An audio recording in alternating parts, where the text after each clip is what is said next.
we're not better off because we've broken all the rules. Mm-hmm. Because there's a certain amount of rule breaking you want, right?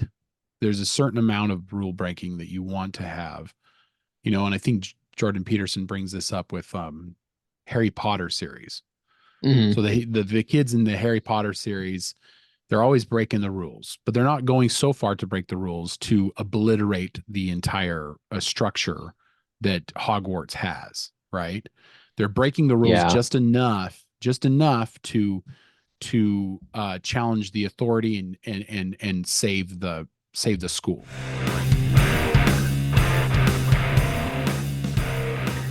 Hello and welcome to the Brothers Random Show. My name is Travis. And I'm Michael. And we are two ordinary brothers discussing extraordinary ideas and some random shit. So the topics on the show range from theology, masculinity, stories, movies, philosophy, books, pop culture, and many other subjects. We often talk about the people we admire and the wisdom that they share. People such as Dr. Jordan B. Peterson, who we believe is the sage of our time. Michael, why are we here? Today we're talking about continuing our discussion on the Exodus episodes that Jordan Peterson put together with the Daily Wire. In the beginning, God created the heavens and the earth. Turns out that a book is more durable than stone. It's more durable than a castle. It's more durable than an empire. You don't get away with anything. And so you might think you can bend the fabric of reality and that you can treat people instrumentally and that you can bow to the tyrant and violate your conscience without cost. You will pay the piper. It's going to call you out of that slavery into freedom, even if that pulls you into the desert. God is ethic-centered, not ethnic-centered. Well, do you want the Pharaoh on your side or do you want God on your side? That's kind of the question. Where he brought a bunch of scholars and they talk about reading through Exodus and going through it with a fine-tooth comb. This is the last of for a little bit. We'll kind of get into it, but they took a break after this one. But this one is delving real deep in to the story of Moses ruling over the children of Israel. And his father-in-law, Jethro, comes and sees what he's doing and says, this is not good, because it's one guy and he's ruling over a nation of people, right? All their problems are coming to him. Everyone's coming to him. It doesn't work. Yeah. And Jethro notices this and he's like, hey, buddy, you got to make some changes. But as they kind of, they're getting into that. One thing that JP notes, he's just like, we know Moses has children, but they never really talk about what his children do. Well, before we get into that, we should probably just say Michael and I were raised on a Mormon polygamous compound, so we have affinity for religion, but the religion is probably we have a different take on the religious aspects, but we are also very fascinated by religion as well. And Exodus is the book in the Bible that deals mostly with Moses, and we really enjoy Jordan Peterson's material, so we will be discussing this. We've been kind of slowly going through it. We have episodes 1 through 7 already out on our channel, so check those out. And you did mention the interesting aspects that Dennis Prager, who's on this panel, brings up about Moses's children, his sons, and they imply that they don't amount to much. And it goes back to the age-old question: can great men have great children? And it's hard to tell, really, because when you go to Marcus Aurelius, he has Commodus, who's a terrible ruler, and Marcus Aurelius was a very wise and benevolent ruler. I mean, he had his moments. They had a plague during his time that kind of screwed him over, but um, anyway, it's the age old question: can great men have great children? I I wonder, and I don't know, maybe this would be a deep dive that we'd do, but John Adams had John Quincy Adams, It was both another ended up being presidents of presidents. the United States. I mean, That's a good point. maybe it'd be interesting to deep dive into John Adams and be like, all right, this guy had a great kid. Maybe. Well, and maybe John Adams was a good enough man that he was able to do great things and also raise good children. Which it just seems like it's such a bizarre thought that, we have many examples of them. Like you never hear about George Washington's children. In fact, I don't think he had any real blood children. He married a woman that already had children. You never hear about that. You never hear about, if you think of I already mentioned Marcus Aurelius. I'm trying to think of, like some of the filmmakers that I've always admired. Like I love Steven Spielberg's films. You don't ever hear about his kids making anything. I love James Cameron's films. You don't ever hear about him making anything. James Cameron actually has like 3 ex-wives or 4 ex-wives at this point. I mean, it's hard that those are more modern, but they're great filmmakers.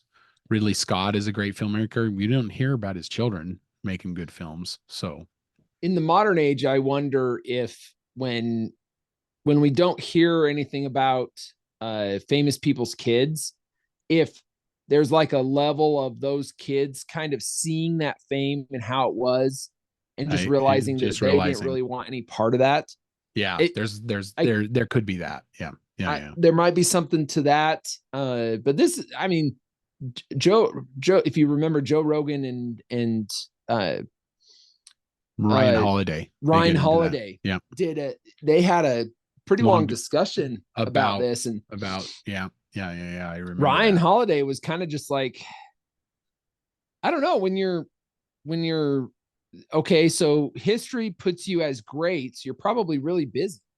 I mean, so how does a man like that, who's so introspective and so thoughtful, particularly for the times, how does a man like that have a son that's such a piece of shit? I don't know.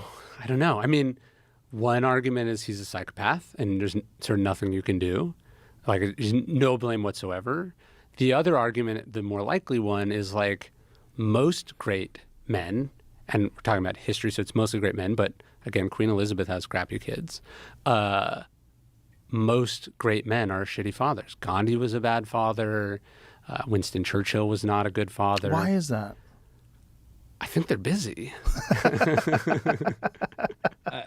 I guess, and that probably comes at some kind of sacrifice.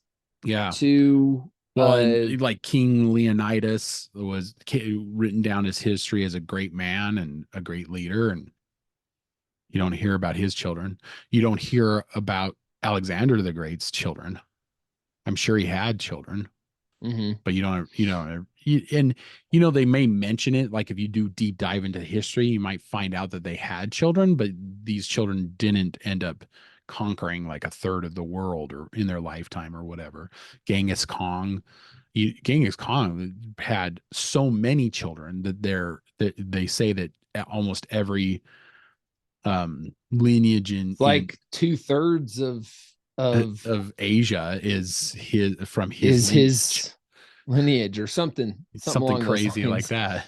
So I mean, and this also goes to like the idea of, is great just because you're remembered, or were you great because you were also benevolent and good? Because Genghis Khan wasn't known for being benevolent and good, and neither was Alexander the Great. They were brutal men. It makes you wonder, like, what makes a great man then? Is it because he's going to be remembered way past his death? I believe that George Washington was benevolent. I believe John Adams was benevolent. So they probably had so and you mentioned John Adams had John Quincy Adams, so he's the one rare exception to this rule, I believe. Well, and I mean, we could probably do some research on it. For a longer episode. Because I don't know how good a president he was. Well, he didn't serve a second Quincy term. And John Quincy Adams, I don't know how many terms he served, but John Adams didn't serve a second term. He only served one term. So he was not a popular president in his time. So maybe because he liked his family. I don't know. I'm just saying. I don't know. It is a funny, like, so Moses, you never hear about his children. And I mean, Isaac, you hear about his because he had Jacob, right? And you hear about Jacob having Joseph, right? So you do hear about their children. Huh. It's hard to say why Moses, probably outside of maybe Jesus, Moses is the most famous character in the Bible. Yeah. If you really think about it. And certainly the most famous character in the Jewish Bible as well. So, it's like, it's hard to say whether there is an argument to be made that maybe great men, because they're busy ruling over, a nation, maybe don't like Ryan Holiday said, maybe they just don't have time to spend with their children, and that's why their children don't become great.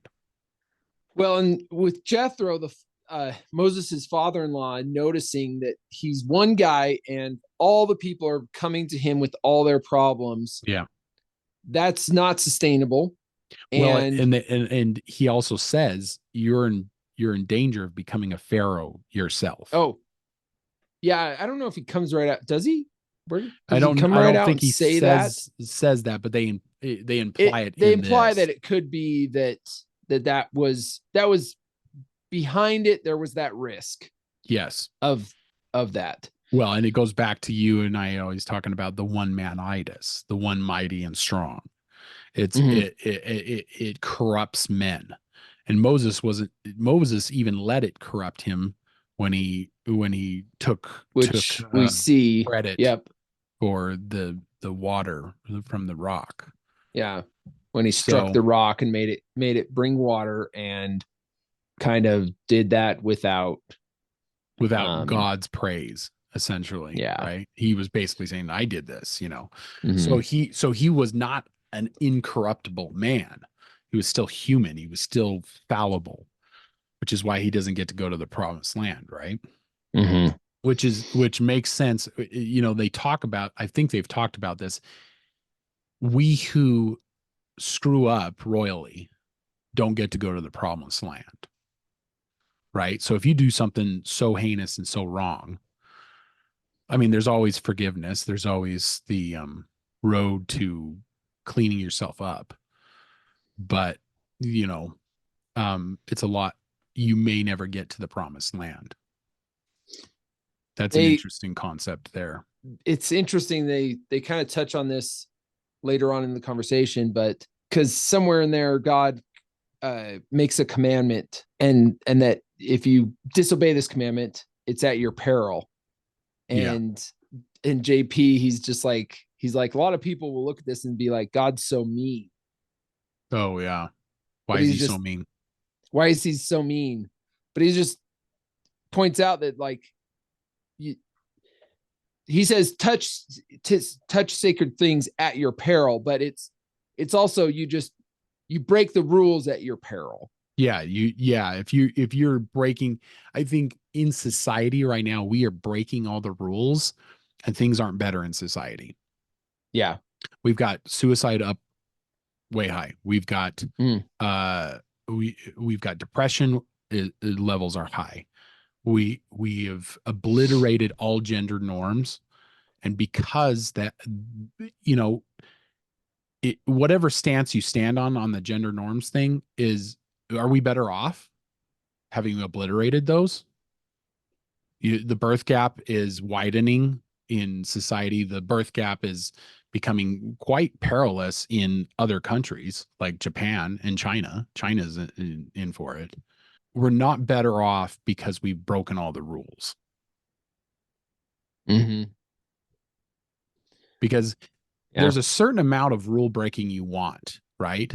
There's a certain amount of rule breaking that you want to have, you know, and I think Jordan Peterson brings this up with Harry Potter series. Mm-hmm. So the kids in the Harry Potter series, they're always breaking the rules, but they're not going so far to break the rules to obliterate the entire structure that Hogwarts has, right? They're breaking the rules just enough to challenge the authority and save the school, right? That's essentially what it all kind of comes down to. And there's a certain amount of rule breaking that you want for your children, right? You want for because they won't become independent without breaking a little bit of rules ahead of the time. Now, what we've done with that as a society is we've decided that rule breaking is the only thing that's good, that we must break all the rules so that you can achieve your full self. And by doing that, we've really just ruined society. All the rule breaking has done is just made everything worse. Mm-hmm. I don't think, and we don't know how to fix it. It's like, yeah. How do we scale this back, guys? How do we bring it all back? Because like we're a nation of people that started breaking the rules, right? We had a revolutionary war. Yep. And we broke the rules against a tyranny. And that's when we were doing it right. And so we're a nation of people who are like, oh yeah, we're just going to break the rules. We're just going to keep breaking the rules. And we keep breaking the rules and keep breaking the rules. I mean, the George Floyd riots were a disaster for this country that I don't think we've fully, and it was just a bunch of people breaking rules, right? Mm-hmm. Just, yeah. To your point though, like you want to break the rules, but but not break the structure. Right. That's that's a good way to put structure. I guess that's a good way to put it. Yeah. But you see that in entrepreneurship, right? Because Mm-hmm. like, what's the right word of? I guess the challenge is knowing how far to take it, right? So you want to be able to take the breaking of the rules, right? Because and maybe it's the breaking the right rules, right? So if you're breaking the rule of getting out of your 9-to-5 and doing what you're passionate about, you know, entrepreneurship, right? Mm-hmm. You know, making more money because you're able to monetize this one thing that nobody else has been able to monetize up till now, kind of thing, right? Like who was the kid that made Facebook? Zuckerberg, right? Zuckerberg comes along. He was kind of breaking rules because there was, what was it called originally? It wasn't called Facebook. It was called like Lookbook or something like that. It was, and it was just to rate women is what it was. And he kind of brought it to the next level. Rate women. Oh, okay. That's kind of breaking rules, right? Like, but it's not like, it's got more potential. It's got more, you know, it's not, overtly horrible, right? Yeah. And then he's able to, and then he drops out of college, right? Yeah. So Yeah. that's Harvard. another broken rule, right? Like, what? Why? You What? don't drop out of college. Like the elite Like, school. You don't well, drop it out of wasn't the elite Harvard. school. It was I like think it was Harvard, I Harvard. think. Yeah. Yeah. Yeah, he dropped out of Harvard because he had better things to do than go to school. Yeah. As Yeah. that was, taken off, right? So some of these things, yeah, you want to be able to break the rules, but But don't obliterate the structure. So it's like right, work within the bounds of a structure, break the you're right. It's like you have to really be breaking the right rules. Because yeah, because if you break the wrong rules, you could just tear the whole thing down. And I think that's where we're at as a society. Like if everybody's, oh yeah, let's break the rules. Let's not conform to gender norms. Well, I don't think society's better because of it, because mhm. we're not Nihilism, like just nihilism rising. is on the Yeah, rise, right? yeah, Yeah. Nihilism is way high at this point in our society. Nobody looks at their life right now and goes, "Oh yeah, I'm crushing it and I'm doing really well." Like almost everybody you talk to is like, "Oh no, I don't really feel that great about anything, and that's nihilism. So, unfortunately that's, that so could be because of the rule breakers breaking the wrong rules. maybe we've broken the wrong rules. That is kind of at the end of this episode. Spoilers, but like at the end of this episode, they talk a little bit, just kind of overall about what they've been talking about in their Yeah. deep dive of Exodus. Mhm. One of the guys, I want to say it was Dr. Oz. He's like, there is a lot of people that feel lost, that Mhm. don't know where they are, and can't find their place, and nihilistic, right? He's like, there's a lot of good things and wisdom in here, and they should dive into this book, the Bible, and Yeah. and see and see if they can find something there. And it was kind of just a little bit of an invitation, a challenge, if you will, I guess. Was it Dr. To was it Dr. Blackwood that says in the desert God is revealed? He's mm, referring to the United States right now. He mm, says we are in the desert, and it's interesting concept. yeah, And it's an interesting concept when you think about it, because if you think of AA members, they yeah, revert back to God to save themselves.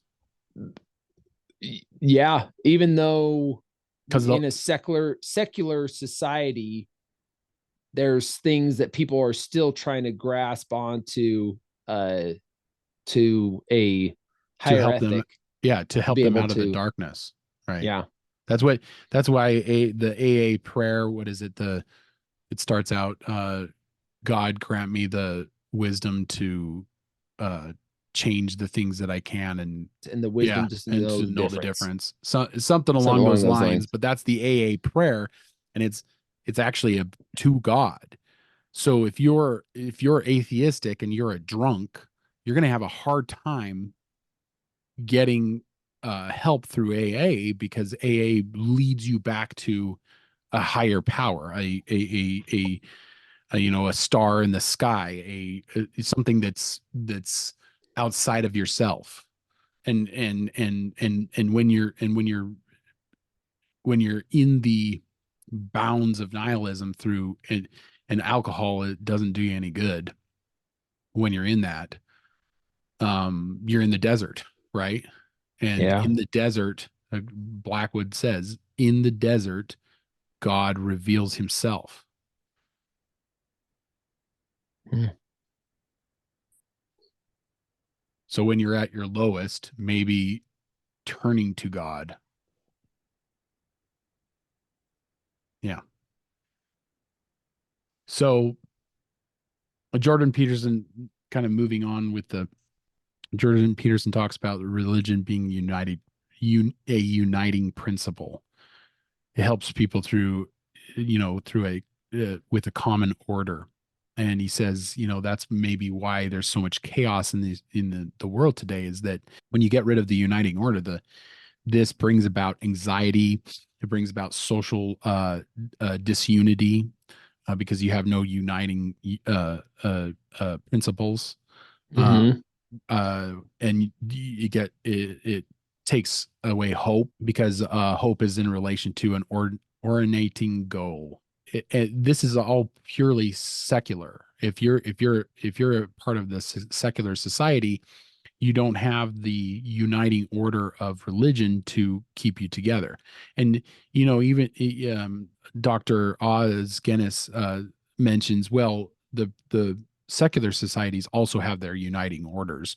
They just fall apart when society pushes against them too hard. So when you have much of the gender ideology is falling apart because their uniting order is a structure, basically based on a clay structure that falls apart really easily when you throw logic at it. Women's sports is one of those. Women's sports are starting to turn around and saying, no, we're not gonna keep allowing men to compete against women. So come in and do this. Yeah.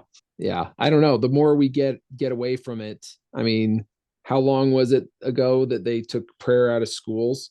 62, something like that. Was that when they started taking prayer out of schools? Prayer Because out of schools. It took a while in the rural parts of the country, and now you have people losing their jobs. You heard about that football coach who would say a prayer at the end of the games, and he always did it by himself. But then some of the kids started joining in, and then the administration got wind of it and we're like, well, you can't do that. And he's like, well, it's my own personal prayer. I'm not telling the kids to come do it with me. And the school fired him. And I think he brought a lawsuit against the school because he was like, no, you can't infringe on my own personal beliefs. I don't know whatever happened with that, but they talk about this. They say when you decimate the highest principles, it's going to come from somewhere. And that's why paganism is on the rise with a secular society. Where people are praying to Gaia and stuff like that. It's like, okay, well, you're holding your, what is it? Your the money as your god, or sexuality as your god, and we see that online all the time. When a woman's obsessed with the way she looks, that's her god. That's what she's. You had a quote where guy said, it's not that you, it's not David Foster Wallace. Worship. It's not if you will worship, it's what you will worship. Yeah. It's not. You will worship something. Yeah, you will worship something. And who is it? Is it Ben Shapiro that says that this nation has a God-sized hole in it? Yeah, it really does. We've all got this God-sized hole in us. Well, and COVID made it worse because people started leaving churches after COVID. No. People have been dropping out of churches for a long time, long before COVID. But it escalated during COVID. I'm sure. I know people that never went back. They were going to church right up until COVID, and then they just never went back. Stopped. Yeah. Stopped altogether. This is what happens when you get a secular society, is they start worshiping government. And this is what they talk about. They start worshiping government. And so this is why you saw meltdowns after Trump got into office. And we also saw meltdowns when Biden got into office too. So it happens on both sides. But the problem is that both sides have their own, the people might say that the right is more religious, but the truth is that they've lost religion too. They're just as bad. They've all become secular. They've all decided that religion is stupid and it's not important. And the truth is that if we had a uniting principle, maybe we wouldn't be as divided as we are. And this is what they talk about in this episode. Yeah. Oh, this is a great quote from it. Prager says, when society doesn't believe in God, they believe in anything. Wow. That's pretty much where we're at now with society. Fair. Yep. People believe in anything. That's interesting. Yeah. Well, and believe in anything, but also just like we were saying, chosen a new religion, right? So what is your religion? Yes. And some of these kids they're like, okay, well, climate change is going to be their religion. Yeah. And they're going to fight against that, right? Or Gender, some of these, sex. yeah, some of these things, pick your topic, you adopt that hook, line, and sinker, and then that's your religion. But I mean, we might be seeing a what a Turning of the time. reversion back. Well, and this is very interesting because some of the what do you call them, the thought gurus, they're all talking about going back to a religious basis because they have all seen what a secular society has brought. Mm-hmm. Right. And it hasn't, I mean, you'd be hard pressed to say, oh, hey, our society is doing really well right now. It's not. you know, I think COVID was this huge magnifying glass on our society that like came and it just shone on everything. And we got to see firsthand all the bullshit that the world is in right now. I mean, since COVID, we're embroiled in 2 proxy wars right now. Mm-hmm. And it's insane because leading up to COVID, we had pretty much stopped all wars. What did you think? They went on for a while about sacrifice. I can't remember which one said it, but he said you can lie and cheat, but if you don't make the necessary sacrifices, well, they were using basketball as an example. For basketball, you won't be a great basketball player. So it seems like we, in a lot of ways, want our cake and want to eat it too. A lot of the stuff. Oh, we can't have our tests too hard. And I can't remember if it was in this episode, but at some point, one of the guys mentioned how people graduating from Harvard graduated with a 2.9 GPA, I think is what it was. Mm-hmm. And now they're graduating with like a 4.0 GPA. And the point of that is just that maybe we're not pushing. The standards have been lowered. We're not pushing our kids hard enough. It's all, oh, well, we don't want to make them feel bad to get, a C on this paper or blah, blah, kind of thing. And that maybe we're just, that sacrifice isn't being. For a while, and you and I have talked about this before, but for a while, the military was talking about lowering their standards so they could fill in their quotas. And it's like, that's not the answer. Like, what are you doing? Like, if you lower those standards, those people are going to get killed easier. Yeah. It's like, what are you thinking? The standards, I think this is a byproduct of a society that no longer respects meritocracy. Because what we've done is like, well, we don't like meritocracy because it leaves people out and we don't want anybody to feel bad. Well, that person needs to feel bad because that person didn't try hard enough. I'm always amazed by the kind of thing that brings about resilience, and we don't push resilience anymore in our society. People are fragile. Well, and isn't that kind of the reason that it's so funny that now like working out is apparently right wing. That's so Like, isn't that just so bizarre that wow. that being a gym bro or something is now Gym rat. Yeah. considered a gym rat is like considered to be Yeah. Yeah. Yeah. Yeah. like, It's and you know who Scott Galloway is, right? I've heard of But him. yeah, You've mentioned him a few times. Yeah. he's definitely a lefty, but he's like, why in the world, where did the left go so wrong to allow the right uh To occupy working out. like masculine traits, Yeah. or that we allowed the right to have a monopoly on masculine traits and working out. Yeah. Like, are you kidding me? Like, where did that? But Well, to your that's what point, you're just like, we've allowed these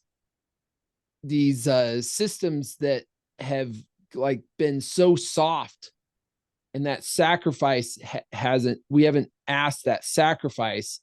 And so and it's really probably comes from this place of like not wanting to hurt feelings. This kind of goes back to they talk about the eatable mother yeah. a little bit in this episode. Yeah. So maybe we get into that. But yeah, go ahead. The edible mother is this concept of overt compassion. Now, most people think that compassion is this thing that is necessary. It's necessary to raise children. It's pretty much not necessary after you've raised children, because you still want compassion for your fellow man, but if you are overtly compassionate, you will raise fragile people, and people will become fragile. The world is going to chew up and spit out most kids who are fragile, Yeah. who don't understand that there is evil and that you could become a victim of evil. Mm-hmm. And that's because we've been overly compassionate. Jordan Peterson, He has this quote. He says, he attributes this quote to Freud. And I don't think he was trying to directly quote him. I think he was kind of giving a paraphrase, right? But he says the fundamental danger to the ability, to the abiding spirit of mankind was the devouring element of blind compassion. Yes. Right. So, and I tried to find this quote, but he's taking an essence out of Freudian literature, right? Which was the fundamental danger to the ability, to the abiding spirit of mankind was the devouring element of blind compassion. So the devouring element of blind compassion, I liked that. That is very phrase, but it's just it seems like that's kind of what we've done. This society, we've kind of just like, yeah, oh, no hurt feelings. Oh no, you don't need everybody to gets a medal. do tough things. Oh, everybody you don't gets need a to, medal. Everybody gets a medal, yeah. Right? All these kind of things, like we've been doing the everybody gets coddling of the American mind. Yeah, the coddling of the American mind. So we've been doing the everybody gets a medal thing for 20 years, 30 years.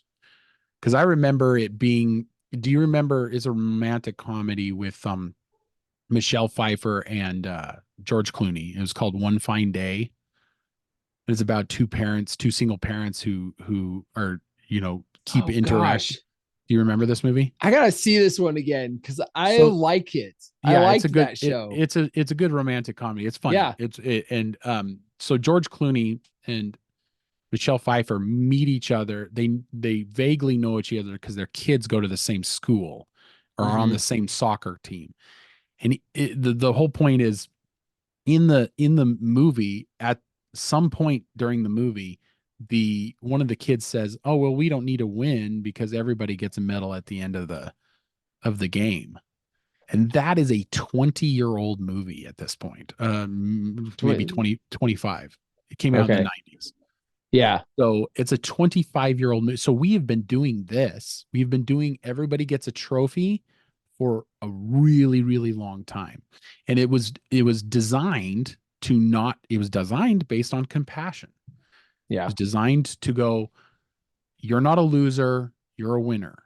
It goes back to the unintended consequences, right? So the unintended consequences of us saying that you're to both teams, both soccer teams, one loses, one wins, but you both get trophies. What we've done is we've created a society of children who don't want to work hard to win. So because they're going to get the trophy, right? They're going to regardless of whether they work hard to win or not, they're going to get a trophy. And so because of this, we've just designed an entire nation of people who freak out when Donald Trump gets elected president, who cry on the street because one, they don't have God in their life, and two, they expect a trophy. That's where our society has gone. And now meritocracy is dead, and now we've got these dignitaries when it comes to the Bible, talking about the Bible, going, maybe we need to get back to this. Maybe we need to get back to some semblance of religion, of maybe we don't need to tear down all the norms. Maybe we've torn them down enough, and maybe we should start building them back up. Yeah. And I mean, maybe it's a chance for us to build it back up in something not, I hate the word better, but I mean, we grew up in a fundamentalist religion that that put all of their eggs in the one basket of one man, right? Like one guy called all the shots. And I don't think that's a good place to go back to, right? No. Like no. Well, and in fact, it's funny to me that sometimes I will hear Catholics they'll kind of rah about things that the Pope's doing. Like that it kind of baffles me that I'm just like, huh, yeah, we didn't really get that. Like, it was just you kind of just had to uphold what the one guy was saying.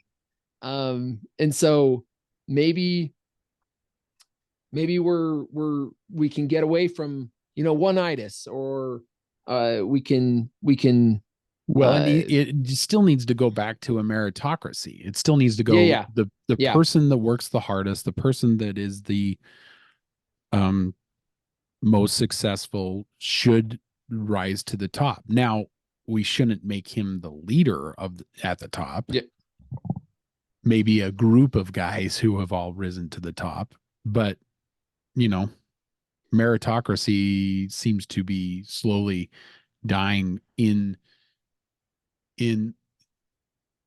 to make way for overt compassion. Yeah.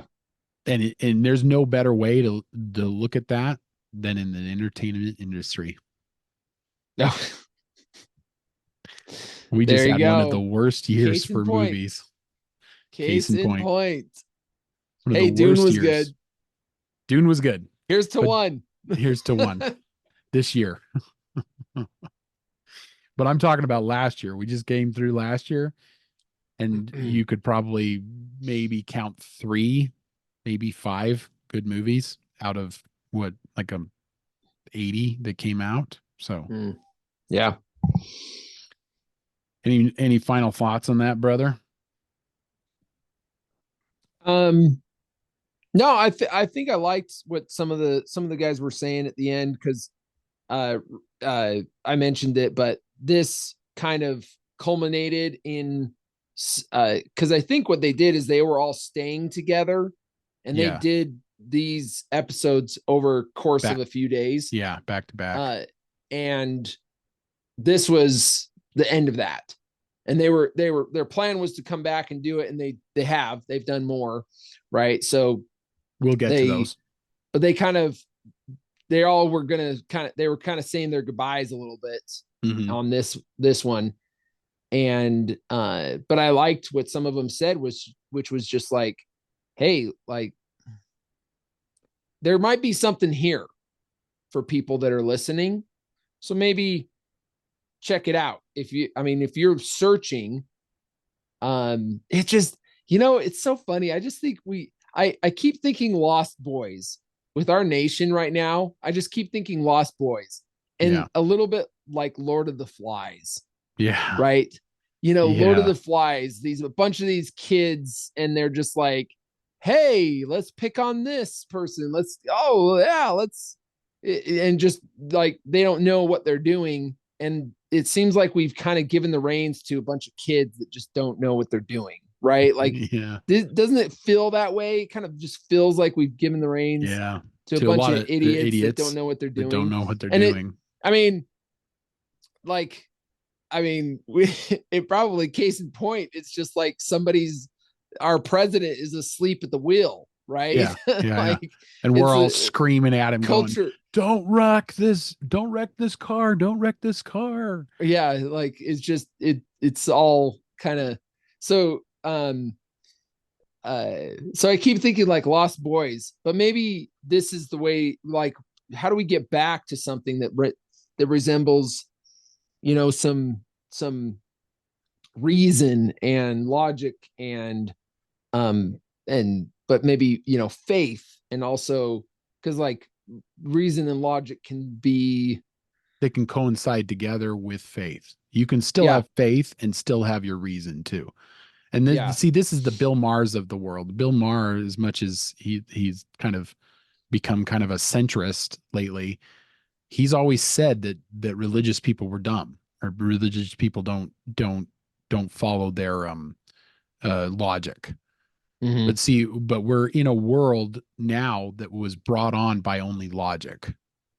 So maybe we need the balance. Logic. It seems like we went logic for a while, and let's take God out of it. Okay, it's all just reason and logic, and then we just reason and logic, and then it kind of turned into all about feelings, right? Yeah. And that, because that became the religion, right? You can't run everything off of reason and logic. Yeah. And so you got to have a little bit of religion in it, because it's funny, because it's almost like it goes back to unintended consequences. We are in the unintended consequences of the logic-based society that we started out with in the 90s. It probably started earlier than that, but it kind of had its peak in the 90s, where everybody was like, oh no, I'm an atheist. And it's like, okay, well, that's fine.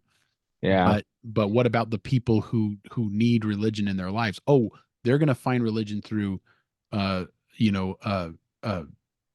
warming, or the environment, or the gender ideology, or, all these things that have no logic to them, that aren't science based anymore. So you need the science and you need the religion kind of as a balancing act between the two, Greek teleology needs to be combined with Judeo-Christian beliefs. They need to intertwine with each other. Who was it in this episode that said we've built our society has kind of been built around like Greek, and then the Hebrew Bible, and the Greek teleology philosophers. Yeah. And he was saying we have leaned too far to the Greek kind of Yeah. society, and maybe it's our time to kind of bring the pendulum back to the Judeo-Christian Judeo-Christian well, and society part. does this all the time. We pendulum swing a lot. Mm-hmm. So, on that note, I guess we can wrap it up.